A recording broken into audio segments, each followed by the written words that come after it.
for a kitten in China. Woohoo!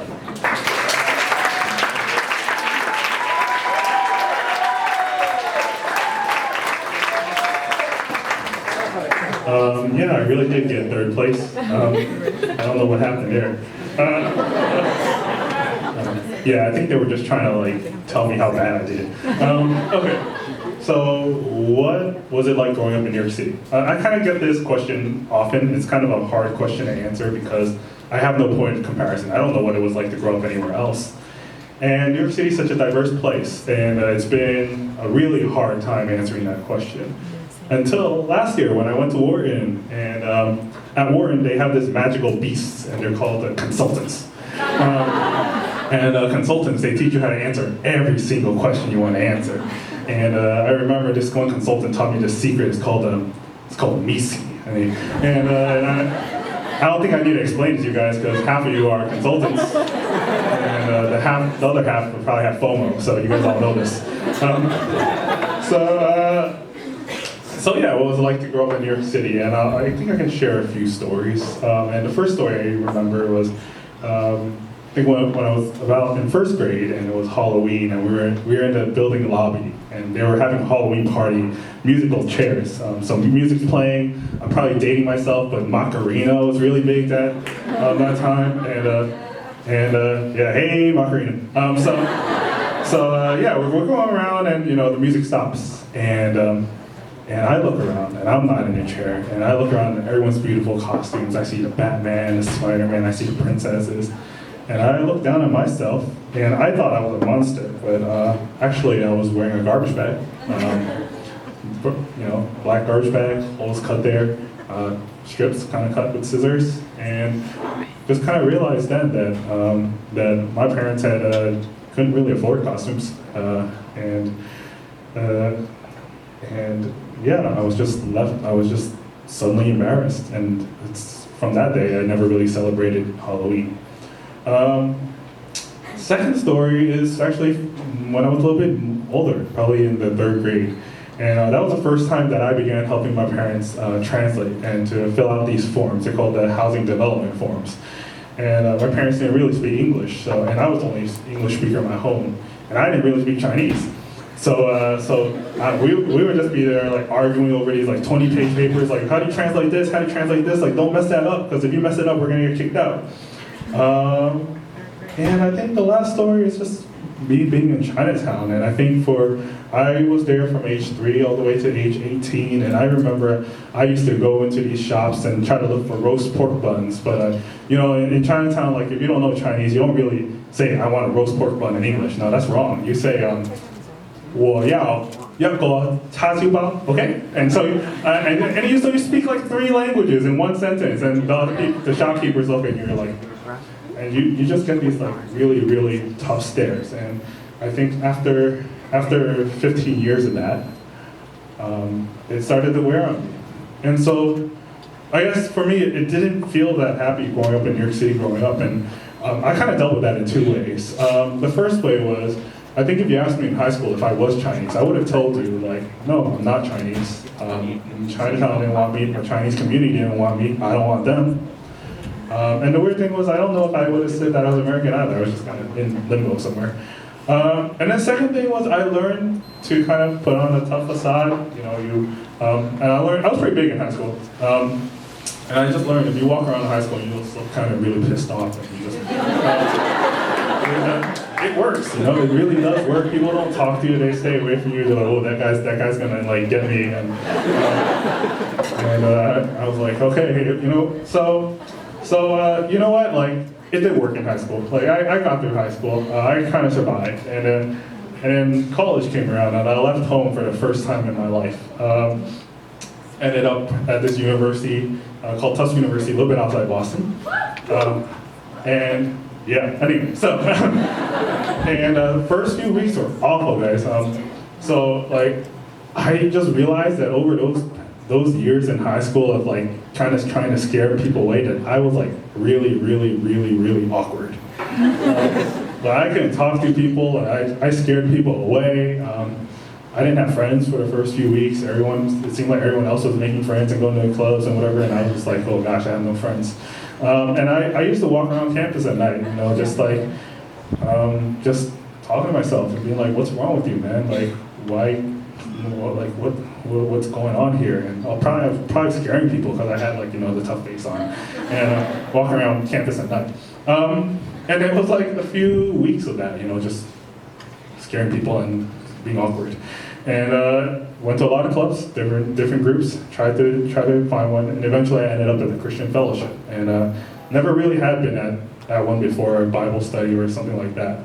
But I do remember that one time I did read it, and I was just caught by the fact that in society back then, there were just so many people that also felt ostracized, people that had made mistakes, people that have been abandoned, people that have been kicked out of society, and just reading about how Jesus welcomed them. And for me, as I read that, I really related, and I kind of began to think to myself, like, Wei, like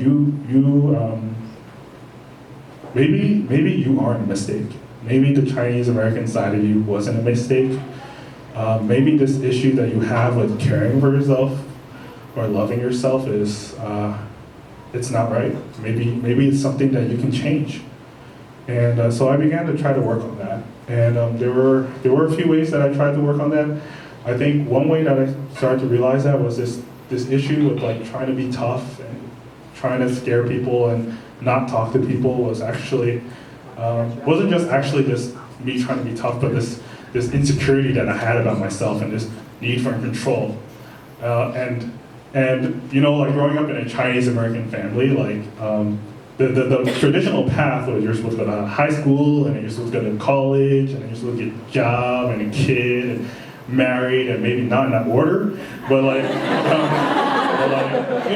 that's what you're supposed to do. And I thought to myself, well, maybe I don't need to live that life anymore. Maybe I can actually do something that I want to do. Maybe there's something good that has meaning that I won't regret. And so an opportunity came up at this program called Teach for China. And it's kind of like Teach for America, except they send you to rural China.